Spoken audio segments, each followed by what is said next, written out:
Hello everyone, good morning to all of you. Hello आ चुके sir, हो good सभी? मॉर्निंग। Morning morning morning. कोई पर्सन एब्सेंट? सभी लोग ध्यान दीजिएगा। और ये क्लासेस आज जैसे कि आपको पता है मॉर्निंग में आज ना चल पाई है, मॉर्निंग के बाद चल रही है, जस्ट नून के आसपास, तो नो प्रॉब्लम। बाकी कल से हमारा टाइमिंग वही रहेगा। टाइमिंग वगैरह को अगर लेकर के किसी को कोई इशू है कि इतनी मॉर्निंग सर क्लासेस में थोड़ी सी दिक्कत हो रही है, तो आप मुझे सभी लोग कंसल्ट करके मुझे बता दीजिएगा। टाइमिंग थोड़ा अप डाउन कर सकते हैं, मतलब डाउन तो नहीं जाएगा, अप कर किया जा सकता है, ठीक है। चलिए, ध्यान दीजिएगा सभी लोग। तो जैसे कि आप सभी को पता है कि बेसिक क्लास चल रहा था, और आज ये थर्ड डे है इस लेक्चर का, जिसमें हम प्रॉपर्ली सेंटेंस के बारे में पढ़ रहे थे। अभी सेंटेंस थोड़ा एक एक दो दिन और चलने वाला है, क्योंकि हम पूरी तरीके से सेंटेंस के बारे में सीख रहे हैं ना, एक एक पॉइंट्स को कवर कर रहे हैं।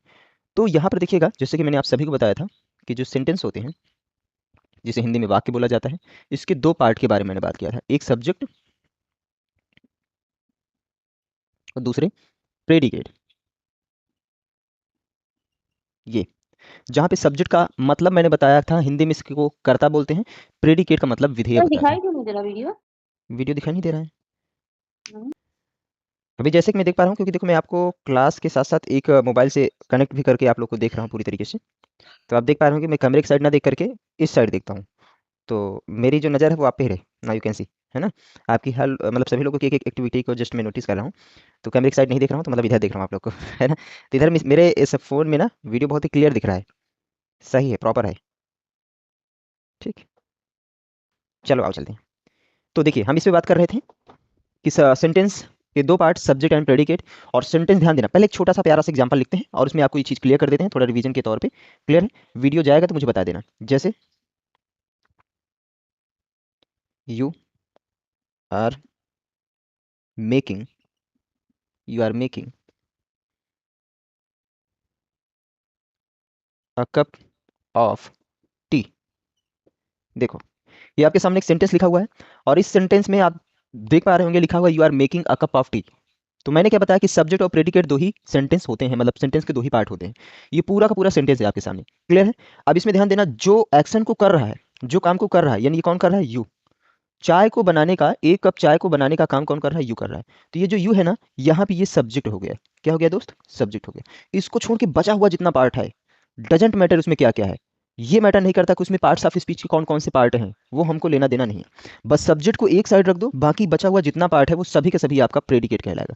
तो यहाँ पे ये पूरा यहाँ से यहाँ तक लेकर के ये पूरा का पूरा प्रेडिकेट है दोस्त। क्या है? प्रेडिकेट है, बस काम खत्म।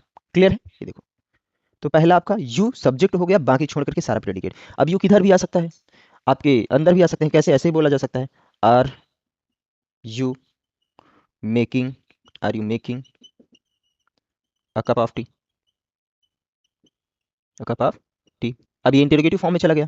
क्लियर? पूछ रहा है are you making a cup of tea. तो यहाँ पे आर को छोड़ो, यू किधर गया उसको पकड़ो, क्योंकि काम तो यही कर रहा है। ये सब्जेक्ट हुआ, इसको छोड़ के बचा हुआ जितना पार्ट है वो प्रेडिकेट हो गया। ठीक है? ये समझ में आया कि नहीं सभी को? थम्स अप करो। कोई डाउट इसमें? डाउट वाला कोई पॉइंट ही नहीं। Thank you. देखिए, ध्यान दीजिएगा बहुत स्पीड में। देखिए, मैंने बताया था कि सब्जेक्ट जो है वो या तो नाउन होगा और या तो प्रोनाउन होगा, ये बताया था। फिर मैंने बताया था कि जो सब्जेक्ट है वो या तो सिंगुलर होगा और या तो प्लूरल होगा। शॉर्ट में लिख रहा हूँ, समझ लीजिएगा। फिर मैंने बताया था कि सब्जेक्ट या तो डूअर होगा और या तो नॉन डूअर होगा, है ना। इसके बारे में अब ज़्यादा एक्सप्लेन नहीं करूँगा, आप लोग को देखना पड़ेगा, ठीक है, पीछे जा करके। फिर मैंने बताया था कि सब्जेक्ट आपको या तो लिविंग होगा और या तो नॉन लिविंग होगा, और कुछ नहीं होगा मेरे भाई, और कुछ बचा ही नहीं। ठीक है, और कुछ नहीं बचा, लिविंग। तो ध्यान दीजिएगा, ये सब्जेक्ट की कुछ विशेषताएं हैं जो आपको दिमाग में रखना है। क्या? सब्जेक्ट नाउन और प्रोनाउन दो ही होगा बस। जो सब्जेक्ट आप सेंटेंस में देखोगे वो या तो नाउन होगा या तो प्रोनाउन होगा। नाउन क्या होगा आपको अच्छे से पता है, नहीं पता है तो पीछे देखना। सिंगुलर, प्लूरल, सब्जेक्ट या तो सिंगुलर होगा या तो प्लूरल होगा, इसके बारे में हमने कल के डेट में बात किया, अच्छे से आपको पता होगा। डुअर नॉन डुअर के बारे में हमने बात किया, ये भी पता होगा। लिविंग नॉन लिविंग एकदम सिंपल समझो, लिविंग का मतलब होता है सजीव, और नॉन लिविंग का मतलब होता है निर्जीव। सजीव मतलब जिसकी बॉडी में मूवमेंट हो रहा हो, जो अपने जो एक्शन रिएक्शन कर रहा हो, जो कार्य को कर रहा हो, स्वयं से कर रहा हो, खुद से कर रहा हो, वो आपका लिविंग कहलाएगा।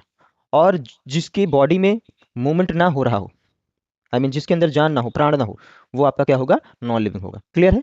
तो नाम से ही पता चल रहा है, लिविंग मतलब सजीव, भाई हिंदी में आप लोगों ने पढ़ा होगा। नॉन लिविंग मतलब निर्जीव, तो इसके बारे में बताने की जरूरत नहीं है। एक प्यारी सी पॉइंट जो मैंने आपको लिखाया भी था, बताया भी था, कि अगर किसी भी सेंटेंस का जो सब्जेक्ट है, अगर वो डुअर है तो वो क्या कहलाता है? एक्टिव वॉइस कहलाएगा। और अगर सब्जेक्ट आपका नॉन डुअर है तो वो क्या कहलाएगा? पैसिव वॉइस कहलाएगा। सेम कंडीशन यहाँ पर भी फॉलो करता है। अगर सब्जेक्ट लिविंग हुआ तो अक्सर वहाँ पे वो क्या होगा, आपका एक्टिव वॉइस होगा। कभी कभी सब्जेक्ट लिविंग होने पर पैसिव वॉइस भी हो जाता है, वो कैसे हो जाता है आगे हम सीखेंगे। और यदि सब्जेक्ट आपका नॉन लिविंग है तो वो तो पैसिव वॉइस रहेगा ही रहेगा। क्लियर है, इतनी बातें।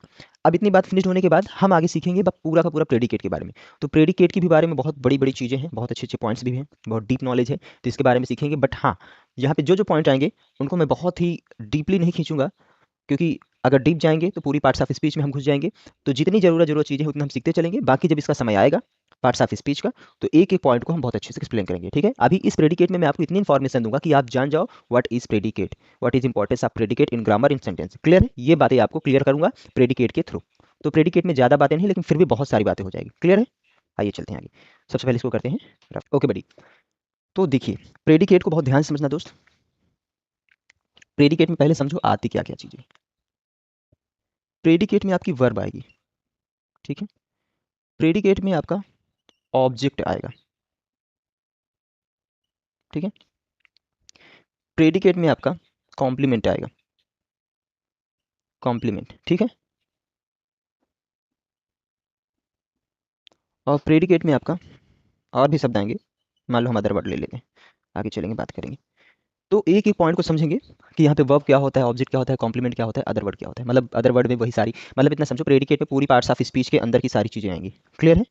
अब हाँ, बात यह भी समझ लेना, हमने पढ़ा, हमने ये सीखा कि प्रेडिकेट सेंटेंस के दो पार्ट होते हैं, सब्जेक्ट और प्रेडिकेट। सब्जेक्ट क्या होता है, नाउन या प्रोनाउन। तो क्वेश्चन यहाँ पे सभी का होना चाहिए कि सर क्या प्रेडिकेट में नाउन प्रोनाउन नहीं आ सकता है। जैसे कि मैंने बताया कि प्रेडिकेट के अंदर पूरी पार्ट्स ऑफ स्पीच आएगी, तो पार्ट्स ऑफ स्पीच में आपका नाउन प्रोनाउन भी होता है। तो क्या सर प्रेडिकेट के अंदर नाउन प्रोनाउन नहीं आ सकता है? तो जी बिल्कुल आ सकता है, इस बात को दिमाग में रखिएगा। प्रेडिकेट के अंदर नाउन प्रोनाउन भी आ सकते हैं। क्लियर है। वो किस तरीके से आएंगे, बट हाँ, आने पर वो डूअर नहीं होंगे, वो एक्शन क्रिएटर नहीं होंगे, वो एक्शन को करने वाले नहीं होंगे, वो एक्शन को रिसीवर बन के काम करेंगे। अभी देखो हम आगे बताते हैं, समझाते भी हैं। जैसे देखो खूब अच्छे से देखना, मैं बोल दूं कि यू ईट अ मैंगो। देखो यू हुआ प्रोनाउन, क्या हुआ, खूब अच्छे से ध्यान देना, यू हुआ प्रोनाउन। और ये एक्शन को करने का काम कौन कर रहा है, क्या कर रहा है, यू ईट अ मैंगो, आप ये काम खाते हो, sorry mango, you eat a mango, आप ये काम खाते हो। तो यहाँ पे आम को खाने का काम कौन कर रहा है, आप। तो ये डूअर हुआ, ये एक्शन करने वाला हुआ, काम को करने वाला, तो नो डाउट ये सब्जेक्ट हो गया। क्या हो गया, ये सब्जेक्ट हो गया। अब इनको छोड़ के बचा हुआ जितना भी पार्ट है, यू नो वेरी वेल कि दिस इज प्रेडिकेट। क्या ये प्रेडिकेट है। अब प्रेडिकेट तो है, बट आप देखो ईट जो यहाँ पे आप देख रहे हो, ये क्या है, ये आपका वर्ब है। आज जो देख रहे हो ये आर्टिकल है, जिसे एडजेक्टिव के नाम से भी जाना जा सकता है। जो मैंगो है देखो यहाँ पे अपने आप में नाउन आया ना, नाउन आया। अब देखो नाउन आ गया। अभी हमने क्या बताया कि नाउन सब्जेक्ट होगा और प्रोनाउन सब्जेक्ट होगा, लेकिन यहाँ पे देखो नाउन आया, तो क्या ये सब्जेक्ट होगा, जी नहीं, ये सब्जेक्ट यहाँ पर नहीं है, ये यहाँ पर ऑब्जेक्ट होगा। तो सीधी सी बातों में आप इतना समझो कि नाउन की जगह पर, सॉरी सब्जेक्ट की जगह पर अगर कोई वर्ड आता है नाउन प्रोनाउन, तभी वो सब्जेक्ट होगा। और बीच बीच में किधर भी आए तो हर जगह वो सब्जेक्ट नहीं हो जाएगा। एकदम सीधी सी बात की समझिए। देखिए मान के चलिए ये है सीएम की कुर्सी, किसकी कुर्सी, सीएम की, ठीक है। अब आपको पता है ये सीएम की कुर्सी है, तो इस कुर्सी पर बैठने वाला हर व्यक्ति सीएम ही कहलाएगा, कहलाएगा कि नहीं कहलाएगा। मतलब इसकी एक पोजीशन है, एक स्थान है, एक जगह है। बेटा सभी लोग वीडियो बंद करो अपना। तो यहाँ पे आप देख पा रहे होंगे कि सीएम की कुर्सी पर बैठने वाला जो होगा वो सीएम कहलाएगा। तो मतलब हर एक चीज का, हर एक पर्सन का एक जगह होता है, एक पोजीशन होता है। तो पूरे सेंटेंस में भी सब्जेक्ट का एक पोजीशन है, एक स्थान, एक प्लेस, एक जगह है। उस जगह पर जो आएगा वही सब्जेक्ट हो जाएगा। और उसकी जगह पर दो ही चीज आएगा, या तो नाउन या तो प्रोनाउन। बाकी उसकी जगह को छोड़कर और किधर भी कहीं कुछ आए तो वो प्रेडिकेट के अंदर में आएगा, बस काम खत्म। तो आपको ज़्यादा कंफ्यूज नहीं होना है दोस्त, आपको बस इतना ध्यान देना है। कशिश वीडियो ऑफ कर लो, नीचे से देखो वीडियो को आइकन दिख रहा होगा, वहां से आप कर लो जाकर, नीचे जहाँ से माइक म्यूट हुआ है, हाँ ओके। तो हमने क्या बताया, आपको ज़्यादा कंफ्यूज नहीं होना है दोस्त। सब्जेक्ट आपने क्या पढ़ा, क्या सीखा, वो तो आपको क्लियर है। अभी हम प्रेडिकेट पढ़ा रहे हैं, प्रेडिकेट में एक एक बात को आप सीखोगे, समझोगे, पूरा क्लियर हो जाएगा। ठीक है, आओ चलते हैं। तो इन सारी बातों को कंफ्यूज नहीं है, इस सेंटेंस को लिख करके मैं जस्ट ये एक्सप्लेन करना चाहता था आप लोग को कि आप ये समझ लो कि प्रेडिकेट में भी नाउन प्रोनाउन आते हैं। ये नहीं कि सब्जेक्ट में नाउन प्रोनाउन आ गए तो प्रेडिकेट में नहीं आएंगे।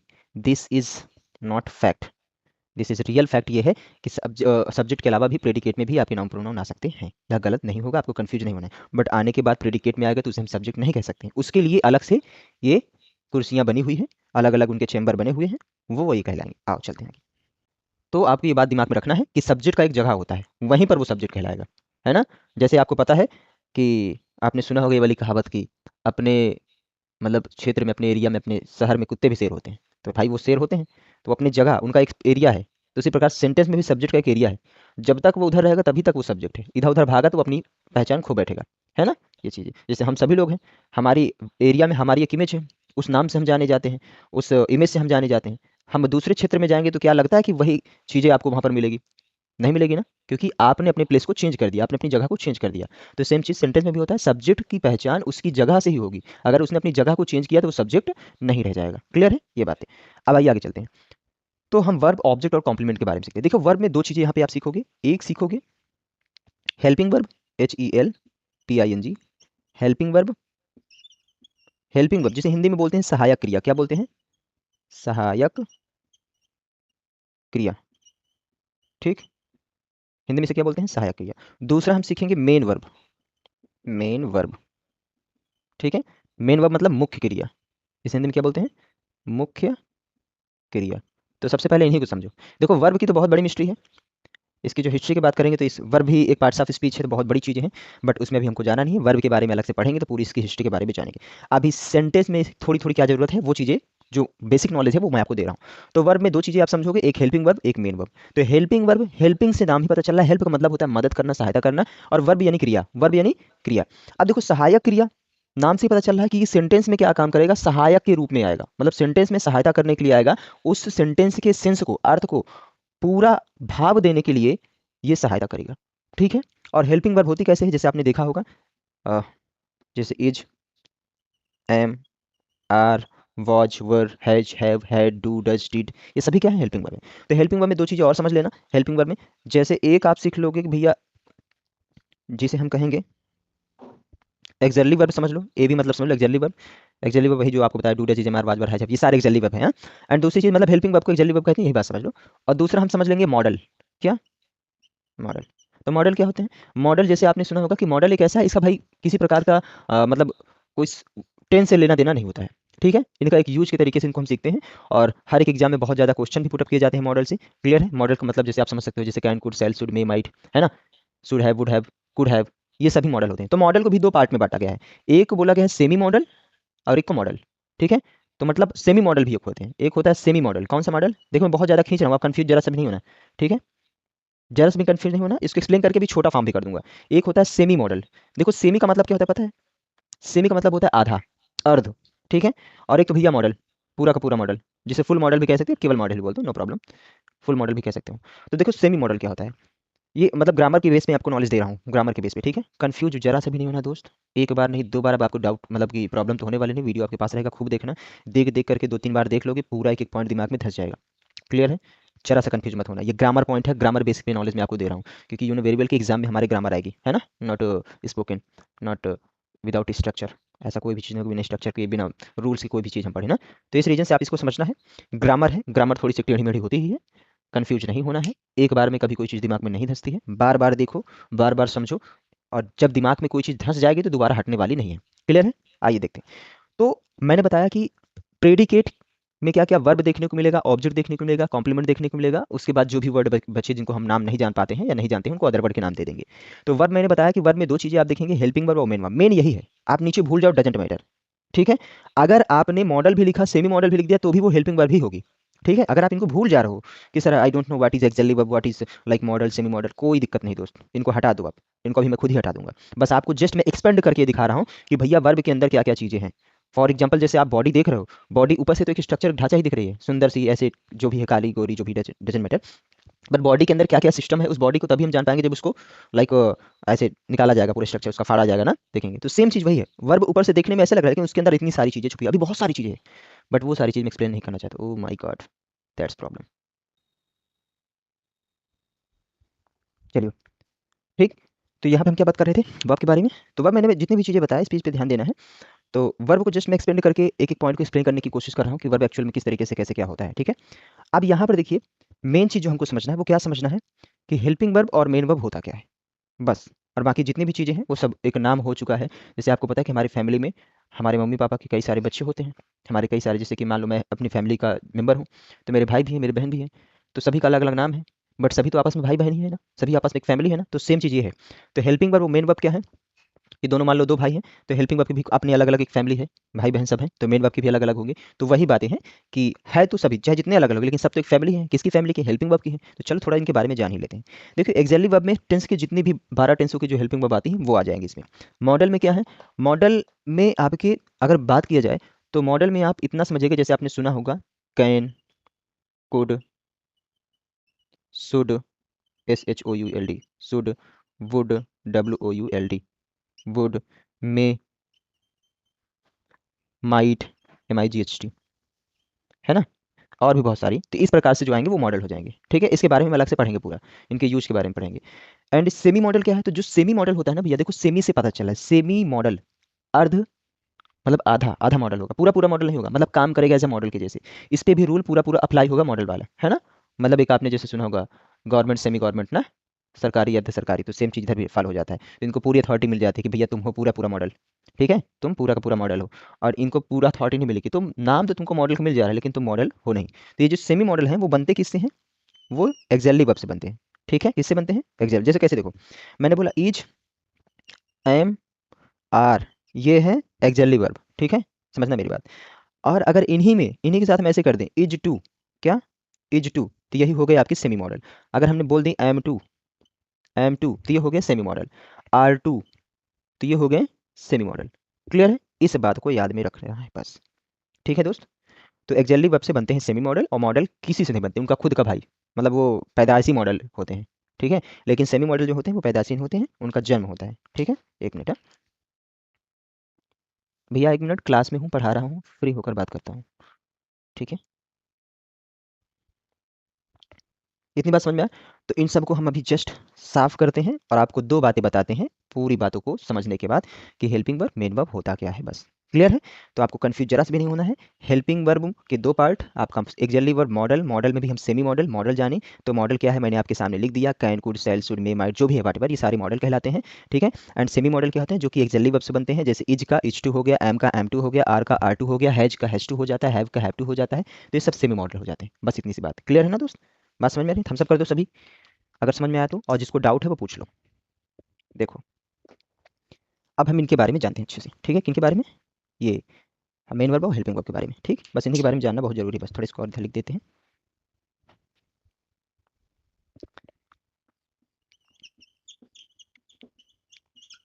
ये लो आ गई हेल्पिंग।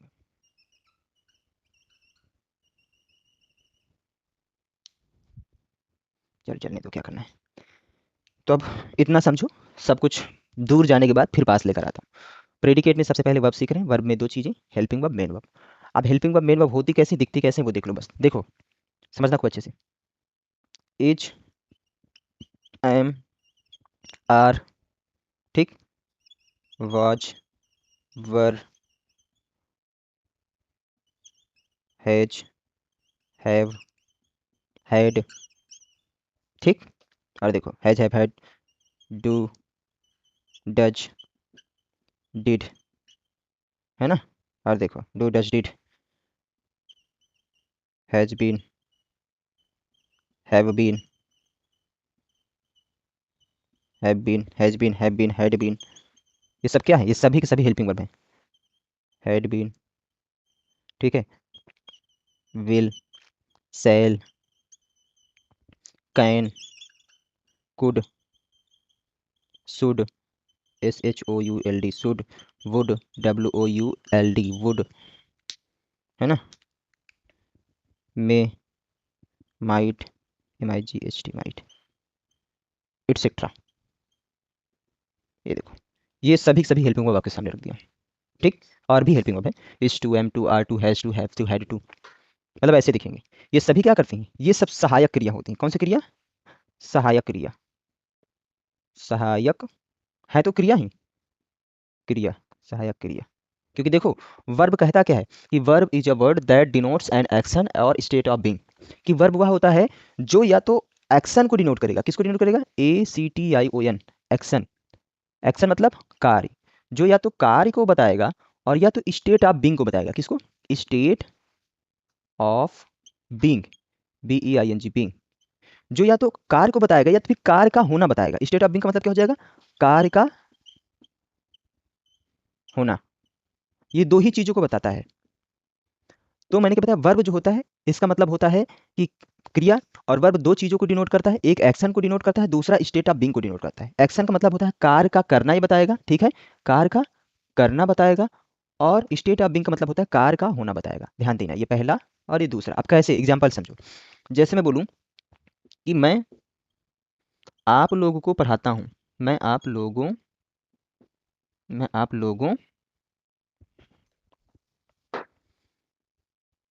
लोगों को पढ़ाता हूं। अब देखो, नो डाउट मैं सब्जेक्ट हो गया। अब देखो दो वर्ब यहाँ पे आ गया है, एक पढ़ाता और एक हूँ।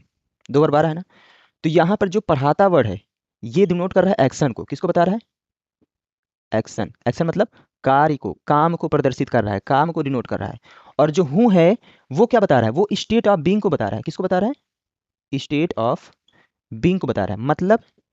मतलब ये कि ये हूँ जो है वो कार्य का होना बता रहा है। क्या बता रहा है? कार्य का होना बता रहा है। कैसे? समझो। देखो, मैं कह रहा है, मैं ये सेंटेंस में बोल रहा हूँ कि मैं आप लोग को पढ़ाता हूँ, ठीक है, मैं आप लोग को पढ़ाता हूँ।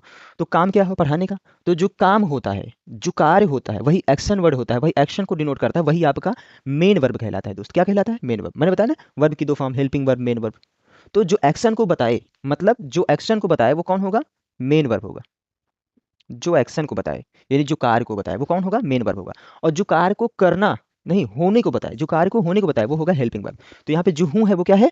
हेल्पिंग वर्ब है। अब समझो कैसे कैसे पता चलेगा कि सर ये होने को बता रहा है। भाई अगर मैं वहां से हूँ हटा दूं तो क्या हो जाएगा? मैं आप लोग को पढ़ाता। अब कोई श्योर नहीं है कि पढ़ाता हूँ कि पढ़ाता नहीं हूँ, बात समझ में आ रहा है ना। लेकिन हूँ को लगाने से ये श्योर हो जाता है कि हाँ भैया मैं आप लोग को पढ़ाता हूँ।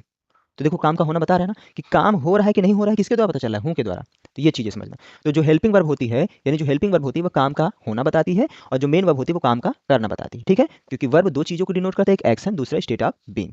बात समझ में आ रही है इतनी बातें? बस ठीक। अब इसमें किसी कोई डाउट पूछ लो अभी फिलहाल। एक एग्जाम्पल और देख लो, छोटा सा एग्जाम्पल लेते हैं। जैसे मैं बोलूँ कि आई एम अ टीचर, मैं एक अध्यापक हूँ। अब देखो मैं एक अध्यापक हूँ, इस सेंटेंस में आपका मेन वर्ब नहीं है बट हेल्पिंग वर्ब है। हेल्पिंग वर्ब क्या? कि मैं एक अध्यापक हूँ से पता चल रहा है कि भैया हूँ कि नहीं हूँ, मतलब होना या ना होने किसके द्वारा पता चल रहा है? हूँ के द्वारा। जैसे आप लोग बोलो कि सर हम अंग्रेजी सीख रहे हैं, तो सीखना मेन वर्ब हो गया। काम क्या हुआ? एक्शन क्या हुआ? सीखना।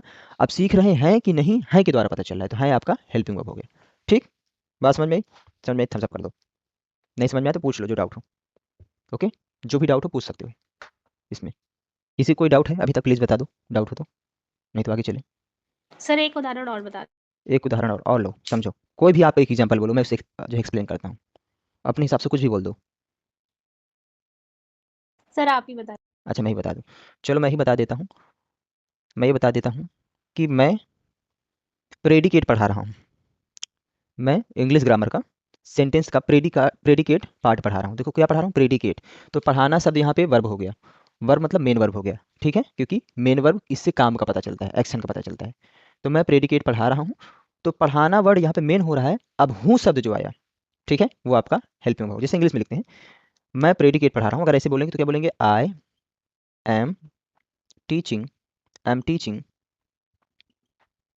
किसके बारे में पढ़ा रहा हूँ? मैं प्रेडिकेट के बारे में पढ़ा रहा हूँ। Teaching about predicate. I am teaching about predicate, PREDICAT, predicate. अभी देखो टीचिंग वर्ड, इससे एक्शन का पता चल रहा है, तो ये हो गया मेन वर्ब। आई एम कि मैं हूँ, क्या हूँ? पढ़ा रहा। प्रेडिकेट के बारे में तो हूँ, ये काम का होना बता रहा है, कि पढ़ा रहा हूँ कि नहीं, ये किसका बता रहा है? होने का। तो ये हो गया हेल्पिंग वर्ब, क्योंकि देखो आई एम इसकी कैटेगरी में है ना, ये देखो आई एम दिख गया ना, ये हेल्पिंग वर्ब। तो भैया समझना, ये आपकी हेल्पिंग वर्ब चार्ट है। Is, am, are, was, were, has, have, had, do, does, did, has been, have been, had been, will have, shall have, जो भी है, will, shall, can, could, shall, should, ये सारे आपके हेल्पिंग वर्ब है। और main verb को पहचानने के बड़ी बहुत बढ़िया निंजा टेक्निक देता हूँ। हिंदी में जितने भी मेन वर्ब हैं उनको बोलने पर लास्ट में ना निकलेगा, जितने भी मेन वर्ब हैं। चलो देखते हैं। उठना, भागना, दौड़ना, नाचना, खाना, पीना, सोना, देखना, गाना, लिखना, पढ़ना, पीना, है ना, चलाना, सोचना, सबके लास्ट में ऐसा कोई शब्द नहीं जिसके लास्ट में ना ना आए। तो हिंदी में बोलने पर उनके लास्ट में ना आएगा। और हाँ, जितने भी एक्शन वर्ड हैं इन्हें एक्शन वर्ड के नाम से भी जाना जाता है, कंफ्यूज मत होना, बार बार मैं एक्शन बोल रहा हूँ। तो मेन वर्ब को एक्शन वर्ड के नाम से भी जाना जाता है, ACTION, एक्शन वर्ड के नाम से भी जाना जाता है। क्यों एक्शन वर्ड के नाम से जाना जाता है? देखो वर्ड का मतलब शब्द होता है और एक्शन का मतलब होता है कि कार्य। तो कार्य को बताने, कार्य को शो करते हैं लोग, जो मेन वर्ब होते हैं वो कार्य को शो करते रहते हैं। जैसे मैंने बोला पढ़ना, तो पढ़ना जब आप सोचोगे तो कुछ दिमाग में एक एक्टिविटी चलेगी, चलेगी ना चलेगी, कुछ एक एक्शन चलेगा कि अच्छा पढ़ना, अच्छा ये पढ़ना होता है, मतलब कुछ ऐसे ऐसे। मैं बोलूँ पढ़ाना, अब तुरंत दिमाग में अच्छा पढ़ाना, अच्छा ऐसे ऐसे कुछ लिखा जा रहा होगा, एक्सप्लेन कर रहा होगा, तो ये चीज़ें, तो एक दिमाग में एक एक्टिविटी चलेगी, एक एक्शन चलेगा जो कि मेन वर्ब होता है। ठीक है, तो दुनिया के जितने भी मेन वर्ब हैं उन सभी के लास्ट में ना आएगा और उन सभी से एक्शन का पता चलेगा, ये होता है मेन वर्ब। ठीक है, और हेल्पिंग वर्ब तो आपके सामने दिख ही गया है। हेल्पिंग को पहचाना कोई बहुत बड़ी बात नहीं, आप देख लो सेंटेंस में हमेशा ही सब्जेक्ट के साथ लगे होते हैं, इतना समझना। इसके साथ सब्जेक्ट के साथ, सब्जेक्ट के तुरंत बाद आएंगे, या तो फिर हाँ सब्जेक्ट के तुरंत ही बाद आते हैं ये सेंटेंस में, और कहीं नहीं। ठीक, ये चीज़ है हेल्पिंग वर्ब। और मेन वर्ब तो भाई किधर भी आ सकता है, आगे पीछे इधर उधर भागता रहता है। ठीक, मेन वर्ब के भी कई सारे टाइप्स होते हैं बट उसके बारे में बाद में जान के, अभी इतना समझो कि वर्ब के दो part, helping verb, main verb. अब बताओ इसमें कोई डाउट? अगर ना डाउट हो तो आगे चलें, कुछ डाउट हो तो पूछ लो। एवरीवन मित्रों पूछ लो भैया लोगों, नहीं तो बढ़े फिर आगे। वीडियो तो क्लियर है ना?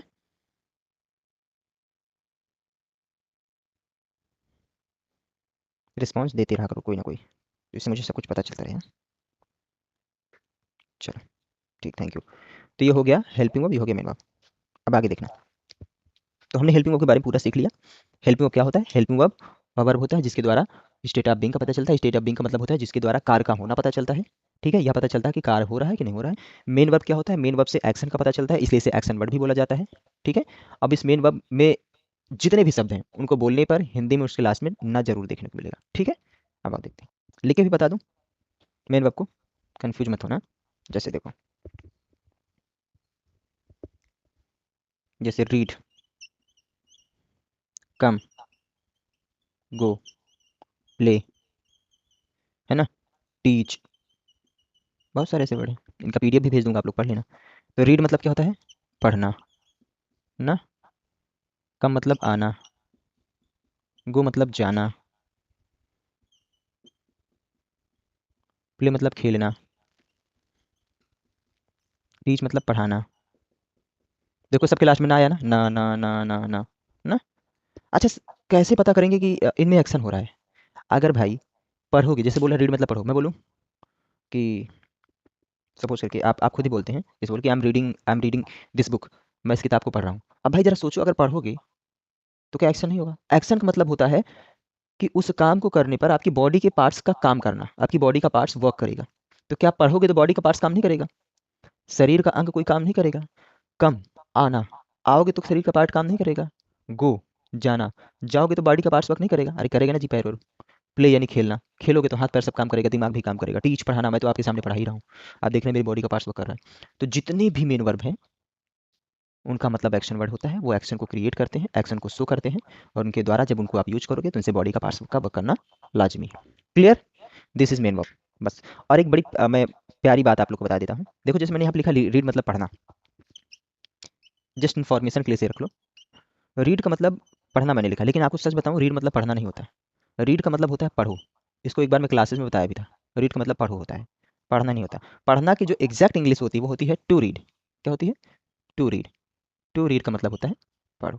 तो कम मतलब आना, मतलब आप जस्ट नॉलेज के लिए बता दे रहा हूँ, इसे रख लो। जितनी भी वो कैब है और जितने भी जगह आप देखोगे एक्शन वर्ड को तो ऐसे ही लिखा रहेगा, क्योंकि हर जगह टू टू कौन लगाए ना। बट आप जानकारी के लिए रख लो कि कभी भी अगर आपको बोलना हो, जब आपको कि कहीं भी यूज करना हो पढ़ो शब्द के लिए, तो पढ़ो के लिए आप टू रीड बोलोगे, ना कि रीड केवल बोलोगे, है ना। टू कम का मतलब आना होता है, कम मतलब आओ होता है। गो मतलब क्या होता है?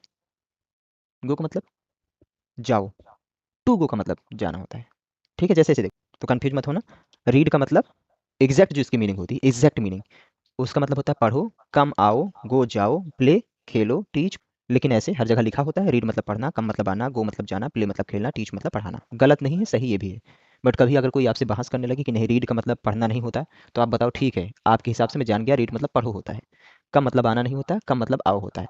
बट मान लो बहस ना हो रही तो यही समझना रीड मतलब पढ़ना, कम मतलब आना, गो मतलब जाना, प्ले मतलब खेलना, टीच मतलब पढ़ना। इसलिए इसे ऐसे लिखा गया ताकि याद करने में आसानी हो जाए। ठीक है, इतनी बात समझ में आई सभी को ना? जैसे कोई डाउट?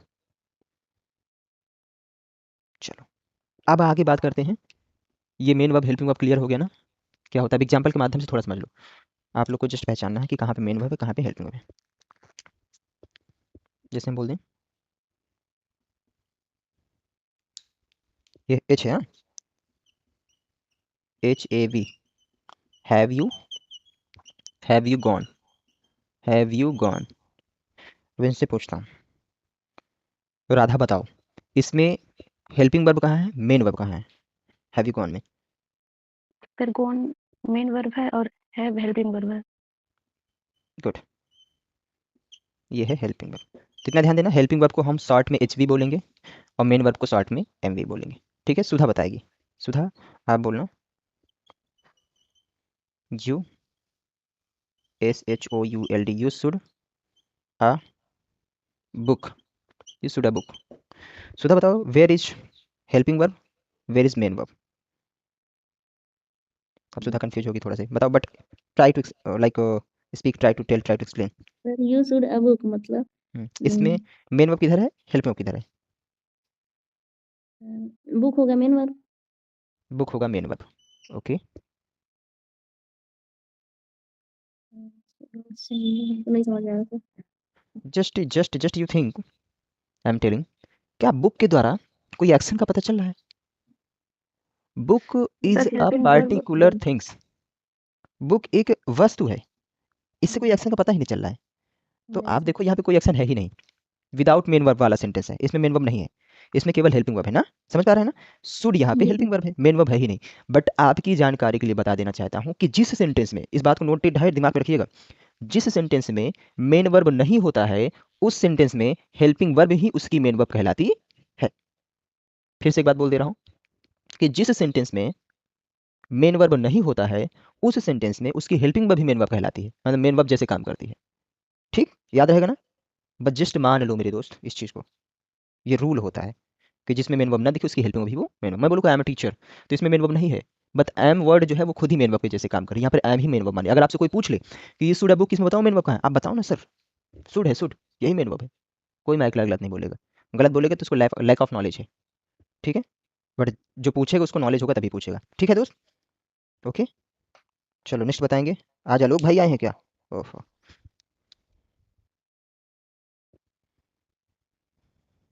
आलोक बाबू कैसे हो? ठीक है। ठीक हो? बड़ी उदास मतलब कि आवाज़ में बोल रहे हो यार, हैव एनी प्रॉब्लम? नहीं सर। आपकी आवाज़ में वो मतलब कि एक वो हुआ करती थी, कहने का मतलब जब भी क्लास में आप बोलते थे तो क्लास में एक अलग मतलब कि इन्वायरमेंट क्रिएट हो जाता था, बट आज बड़े ढीले ढाले बोल रहे हो। I don't know what's the problem, but होगी कुछ। चलो, समझ में तो आ रहा है आलोक भाई, this is your third day, but हाँ योर फर्स्ट डे, क्लास का थर्ड डे लेकिन आपका समझ पहला दिन है। समझ में आता। ठीक है मित्र, ओके। तो चलो, समझ में आ रहा है तो आपको बताना पड़ेगा, why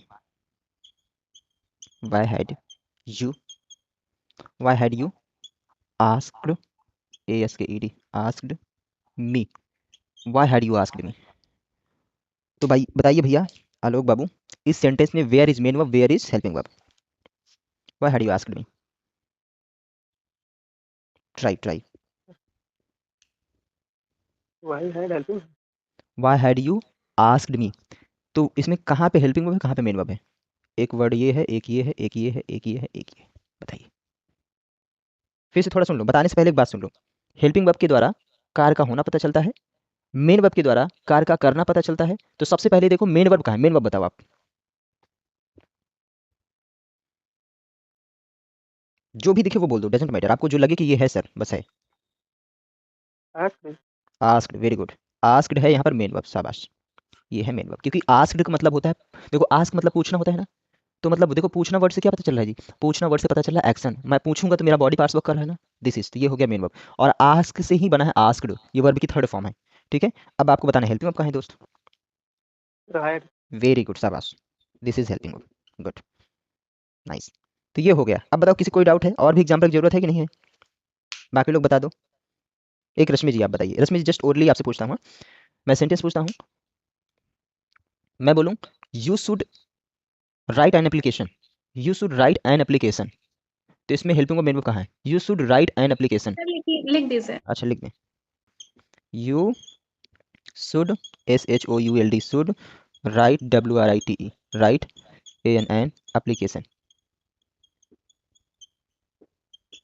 this is naught L. Sir should होगा हेल्पिंग वर्ब और right main verb. Exactly, very good. चलो, तो मेरी मेहनत हुई सफल, आप लोग को हेल्पिंग वर्ब मेन वर्ब समझ में आ चुका है, यह बात एकदम क्लियर हो चुकी है। तो helping verb main verb clear हो गया ना? अब आगे हम चलते हैं, थोड़े इसके बारे में और डीप नॉलेज लेते हैं। हाँ? ये बातें एक एक पॉइंट दिमाग में रखना दोस्त, भूलना नहीं please. I am telling again and again, so that please try to understand. अगर भूल जाओगे तो मेहनत खराब ना, मेरी भी आपकी भी। चलो इसको क्लियर अप कर देना। अब अगर कोई भी दिक्कत किसी को हो, किसी को भी, तो पूछ सकते हो। सुधा क्लियर ना?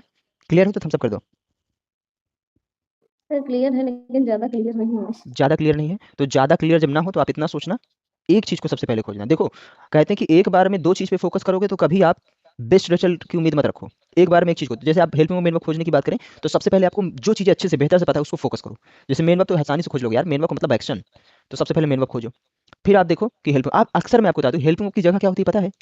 हेल्पिंग वर्ब या तो सबसे शुरू में आ जाएगा और या तो सब्जेक्ट के बाद आ जाएगा।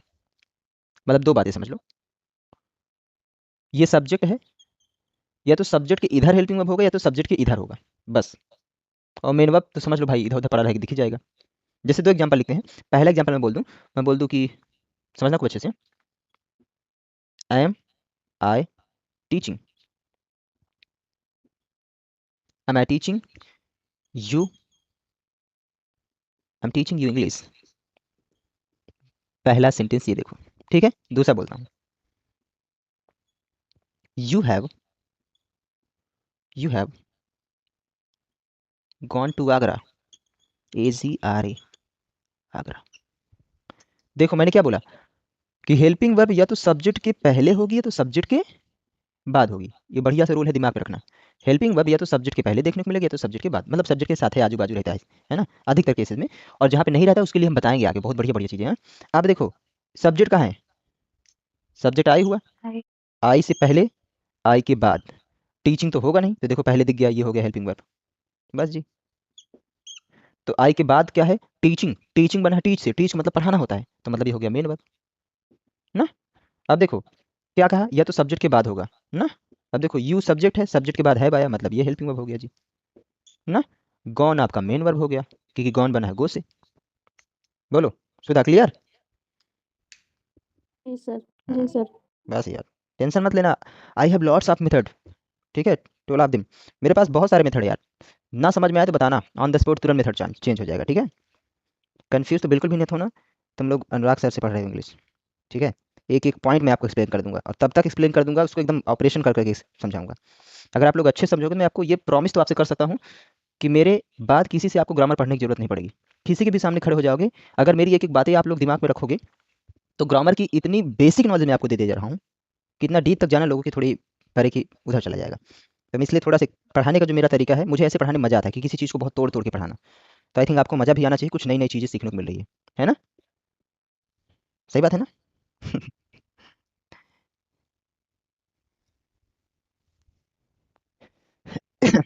चलो, तो इतनी बातें फिनिश होने के बाद मेन वर्ब हेल्पिंग वर्ब हम समझ चुके हैं, पहचानना जान चुके हैं कि मेन वर्ब हेल्पिंग वर्ब क्या होता है। आप ध्यान दिए रहना भैया, मेन वर्ब को हम एक्शन वर्ड के नाम से भी जानते हैं, और हेल्पिंग वर्ब को एक्सिलरी वर्ब के नाम से भी जानते हैं।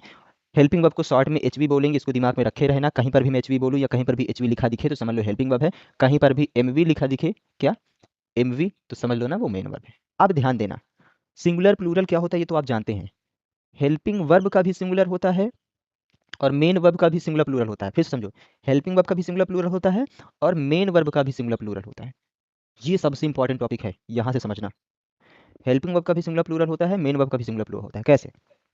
ये अगर पढ़े रहोगे तो मैं आपको कसम बताता हूँ, आपके सिलेबस में एक टॉपिक है सब्जेक्ट वर्ब एग्रीमेंट, उसको समझने में बहुत मजा आएगा अगर आप ये सब समझे रहोगे तो। अभी तक हमने सब्जेक्ट का देखा था कि सब्जेक्ट का सिंगुलर प्लूरल होता है, लेकिन यहाँ पर वर्ब का भी होता है, ठीक है, ऑब्जेक्ट का भी होगा। तो वर्ब का कैसे होगा? देखो, हमने बताया कि वर्ब में, हेल्पिंग वर्ब में क्या क्या, is, am, are, was, were, can, could, shall, should, may, might, ये सारा कुछ होता है ना। तो चलो, सिंगुलर नंबर हम इधर लिख देते हैं, शॉर्ट में लिखता हूँ, singular number HV singular number H we, मतलब सिंगुलर नंबर हेल्पिंग वर्ब। इधर लिख देते हैं प्लूरल नंबर एच वी, ठीक है, प्लूरल नंबर एच वी। तो ध्यान देना यहाँ पर इज, आई एम, ये आपका सिंगुलर होता है, आर आपका प्लूरल होता है, ठीक है। आगे देखना, वॉज आपका सिंगुलर होता है, वर आपका प्लूरल होता है, बच्चे ध्यान देना। हैज आपका हमेशा सिंगुलर होता है, हैव आपका प्लूरल होता है। फिर देखना, हैड आपका सिंगुलर भी होता है, हैड आपका प्लूरल भी होता है। आगे देखना, डज, ये सब हेल्पिंग वर्ब है, ध्यान देना। डज आपका सिंगुलर होता है, डू आपका प्लूरल होता है। डिड सिंगुलर भी होता है, डिड प्लूरल भी होता है, ठीक है। और बाकी एक बात तो समझ लेना, हैज से बनी हुई जितनी भी हेल्पिंग वर्ब है वो सब सिंगुलर कैटेगरी में आएगी, हैव से बनी हुई जितनी भी हेल्पिंग वर्ब वो सब प्लूरल कैटेगरी में आएगी। मतलब सिंगुलर से बनी हुई जितनी भी हेल्पिंग वर्ब होगी सारी सिंगुलर कैटेगरीज में आएगी, और प्लूरल से बनी हुई जितनी भी हेल्पिंग वर्ब होगी वो सारी प्लूरल कैटेगरीज में आएगी। जैसे देखो, इज से क्या बनेगा, इज टू, एम से क्या बनेगा, एम टू। तो अगर मैं बोल दूं कि इज टू बताओ सिंगुलर है कि प्लूरल, तो भैया जब इज सिंगुलर है तो इज टू भी तो सिंगुलर होगा। बात समझ में आ रही है ना, बताओ, समझ में आ रही है ना भाई? बोला हमरती, ऐसे अंगूठा दिखा दिया करो, कभी कभी एकलव्य बन जाया करो, हैं? अंगूठा आपसे सर एक मांग बार लेंगे। बनेंगे तो अंगूठा काटना पड़ जाएगा, इसलिए अंगूठा नहीं दिखाते। नहीं, कलयुग वाले एकलव्य बनो ना यार, सतयुग के बनो की दिक्कत हो जाए, कलयुग के बनो। पहले काट के देते थे, अब अंगूठा दिखा दो, काम खत्म, इतने बहुत है। आजकल दुनिया इसी की दीवानी है। अब देखो, अगर मैं बोल दूं, जिसमें मैंने बोला इज टू क्या है, यहाँ पे सिंगुलर है, क्यों, क्योंकि सिंगुलर से बना। अब यहाँ पे देखो जितने भी दिख रहे हैं, अगर मैं बोल दूं यहाँ पे वर है ना, वर, डब्ल्यू ई आर, अगर बोल दूं वर टू, तो बताओ सिंगुलर की प्लूरल, तो भैया प्लूरल होगा क्योंकि प्लूरल कैटेगरीज बने। बोलो कोई दिक्कत किसी को है या नो, मतलब यस या नो? चलो बहुत बढ़िया, कितनी प्यारी प्यारी बातें हैं ना, मजा आ रहा है ना सीखने में। और एक बड़ी प्यारी इंटरेस्टिंग बात याद रखना, वो क्या बता दें, पहले देख लें बोर्ड की तरफ कहाँ तक दिखाई देता है, फिर इसके बाद क्लास को यहीं पर रोकेंगे, हाँ?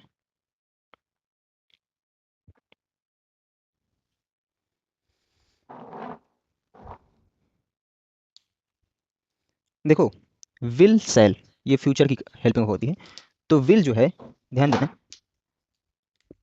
विल आपकी सिंगुलर भी होती है और प्लूरल भी होती है, याद रखना, सिंगुलर प्लूरल दोनों होती है, ये मॉडल में भी आ जाती है।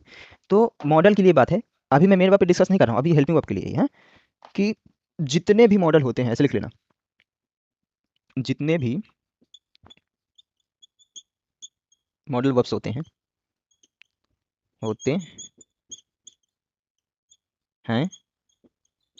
वह सिंगुलर